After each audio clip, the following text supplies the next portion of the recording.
Bom, essa é uma pergunta que já foi feita milhares de vezes. E é triste ver que alguns pastores respondem isso com indiferença e com irreverência, tratando como um tema irrelevante, cometido apenas por adolescentes. Mas essa é uma prática, é um mal que assola milhares de cristãos em toda parte do mundo. O que a Bíblia tem a nos dizer sobre a masturbação? Há um texto muito interessante na primeira carta de Paulo aos Coríntios. Aos solteiros viúvos digo, é melhor que estejam como eu, diz Paulo. Mas se não podem, casem-se. É melhor casar do que se abrasar ou abrasar-se. A NVI traz a tradução, é melhor casar do que viver ardendo de desejo. O que esse texto nos mostra? Ele aponta para o alívio da tensão sexual. Só uma forma legítima e bíblica para a satisfação sexual, para o prazer sexual, para o alívio da tensão sexual é o matrimônio. Isto é, toda tentativa de trazer alívio sexual fora do matrimônio constitui pecado. E a masturbação é uma maneira de aliviar a tensão sexual fora do matrimônio.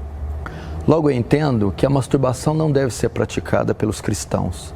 Ela é uma forma também de porneia, de prostituição.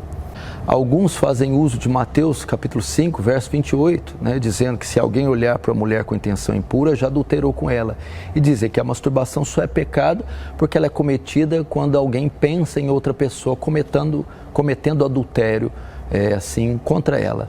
Mas não acredito que seja apenas aí que a prática seja caracterizada como pecado. Como eu disse, toda forma de alívio da tensão sexual fora do matrimônio é pecado. Seja você pensando em alguém ou não pensando, seja você tendo o estímulo A ou B.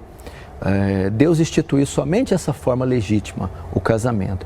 Você me diz, mas como um jovem pode aguentar tanto tempo? Se ele já é despertado tão cedo para a sexualidade, como ele vai conseguir ficar sem ter relações até o seu casamento? Como ele vai fazer para ter alívio da tensão sexual? Bom, o texto bíblico não tem culpa se a sociedade está depravada. Na verdade, nós deveríamos guardar os nossos jovens da sensualidade e guardar e preservar a inocência dos nossos jovens. Com certeza, um jovem deveria ter interesse sexual quando ele estivesse já próximo às vésperas de um casamento. Mas os nossos jovens são expostos a cenas de nudez, a sensualidade, pornografia, por todos os lados, nas mídias sociais, na TV, revistas e jornais. E isso traz neles o estímulo precocemente, fazendo com que a carga e o fardo fique mais pesado. Eu acredito que esse é um pecado sério, um pecado grave, que ofende a glória de Deus, que entristece o Espírito Santo, que causa culpa, acusação, medo em milhares de cristãos, e inclusive até mulheres e pessoas casadas também têm sido vítimas, escravos dessa prática. Eu quero aconselhar você a orar, a se santificar, ler as Escrituras, jejuar, pedindo a graça de Deus para mortificar o pecado. Mas não somente essas ferramentas são úteis, você deve adotar também medidas preventivas. Eu dou uma dica para você que quer vencer o pecado da masturbação. O que está mais próximo do processamento mental, dos nossos pensamentos? A visão. Então, muitas das vezes, essa prática, ela só é feita com estímulo visual.